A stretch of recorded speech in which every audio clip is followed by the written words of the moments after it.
Hi, this is Shauna Rice from RT Book Reviews, and today I'm joined with Kristen Callihan, debut author this year.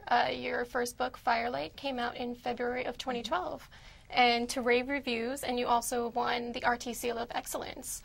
Yes, that was awesome. Now, your Darkest London series is a paranormal historical, which is a little bit rare in the romance genre. What drew you to this dark side of London? Yeah, it's kind of interesting because to me, historical works really well with paranormal because this is the birth of, like, you know, Dracula and Dorian Gray and Frankenstein. So the idea that you'd have this kind of gothic mystery and atmosphere works really well to me with Victorian London. So that's how I kind of decided that, yeah, it had to be Victorian London. It had to be in that time with the foggy streets and the cobblestones and the dark alleyways. And the masked hero. The masked hero, yes. Which to me, I felt a little bit like Phantom of the Opera-ish there because he just... I get that a lot, yeah. Yeah. So you have these two characters. The heroine has the ability to start fires, and the hero has his own supernatural thing going on, and he has to hide his face behind a mask. Right. But they both have difficulties controlling these supernatural elements that are going on. What made you decide to give them these obstacles that they'd have to overcome? Well, the whole idea to me with paranormal is that you have these great gifts and you can be immortal or you can have huge powers. But there has to be, with the yin and the yang, there has to be a drawback to that. And that's what I find interesting. That's why I started to write it. So the idea that, you know, you have these things, but they're not always going to be as great as you think they're going to be. And that's the great conflict about it. And with Miranda, you know, she was, if Archer is going to be cold and distant, she had to be fire. She had to be his opposite, and yet the same. So that's how I started off with that. Okay, that's great. And then just moving along to the second novel in your series, Moonglow. Yeah. Then we move on to the story of Daisy, who is the sister of Miranda, but she has her own personality. She's not as innocent. She's more earthy, and she's sexual, and she draws the attention of this werewolf. So tell us a little bit more about that. Well, Daisy was really fun because, you know, it's fun to have someone who enjoys her sexuality, and she's bubbly and light, where Miranda was definitely a little more serious. And I liked the idea of both Ian and Daisy are hiding behind this mask of frivolity. You know, they want the world to think that they're happy-go-lucky, but really they're hiding this deep inner pain. And they both see that in each other because they're both playing the same game with the world, and they immediately acknowledge that in each other. And I liked that idea a lot. I had a lot of fun drawing that out. So then we have our third Ellis sister coming up in the next novel, Winterblaze. Yeah. And this is, again, it's a little bit of a rarity because in the first novel we're introduced to Poppy, and she's happily married. She's the one of the sisters who actually was given the opportunity to marry for love.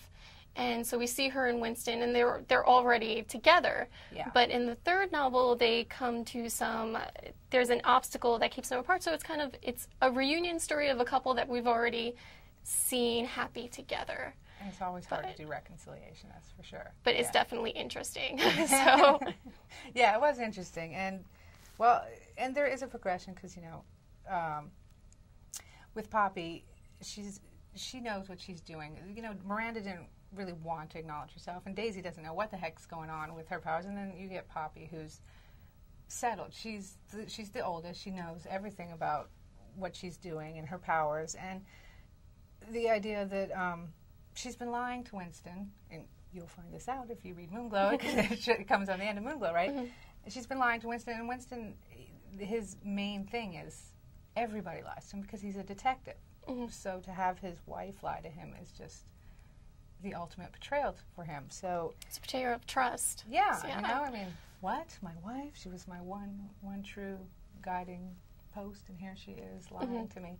So with Winterblaze, it is a reconciliation, but it's also them learning how to be these new people, where Winston is finding out about this new dark world of beasties with werewolves and, you know, zombies. We have zombies in Winterblaze. And, and Gims, the ghosts and the machines. And, you know, Poppy knows about this, so she's kind of guiding him through it. And he has to learn how to deal with that. And Poppy has to learn how to be her real self with Winston. So there's that dynamic, too. I like a kind of a Mr. and Mrs. Smith with zombies idea. That's great. Oh, what gave you the inspiration for these three sisters? Well, really, it started with Miranda. You know, I was going to do a Beauty and the Beast story, and if you read Beauty and the Beast, she always has two sisters, so I started with that, and the names came about. I didn't want to give her the name Rose, but I thought that could be her middle name, and what about the sisters would be flowers, too, so you have Daisy and Poppy, and honestly, they kind of just popped in my head as to their personalities and how they would be. That scene where you first see them in the bookshop? Yes. Yeah, when I wrote that, they just kind of popped in, you know, like, here comes Daisy, like, oh, hello, you know, and it's definitely, you get that feeling of sisterhood there, because it's like, oh, Daisy's coming in, and I just saw your carriage outside, so I thought I'd pop inside. Yeah, exactly, and then Poppy's like, oh, here she comes, this loud mouth, and I have three sisters, well, two sisters, we're three, and, you know, so I knew that kind of dynamic, where you all have kind of similarities, but you have your own personality. You bounce off of each other with that. So. You've done that really well, so... With the end of Winterblaze, we've heard that you're going to be doing another Book in the Darkest London series, but there are no more Ellis sisters.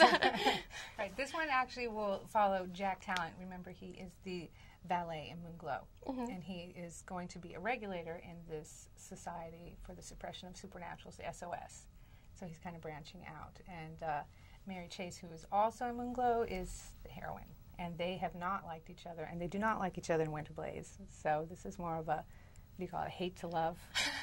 Everyone says love, hate, but really it's hate to love, right? Because you're not loving first, right? But yeah, so that's going to be their story, and I'm really excited to start writing that. We're excited to read it. And so thank you so much for being here with us today. Thank you. We can't wait to pick up the latest novel, so don't forget to pick up a copy of Winterblaze. Thank you. Thank you so much.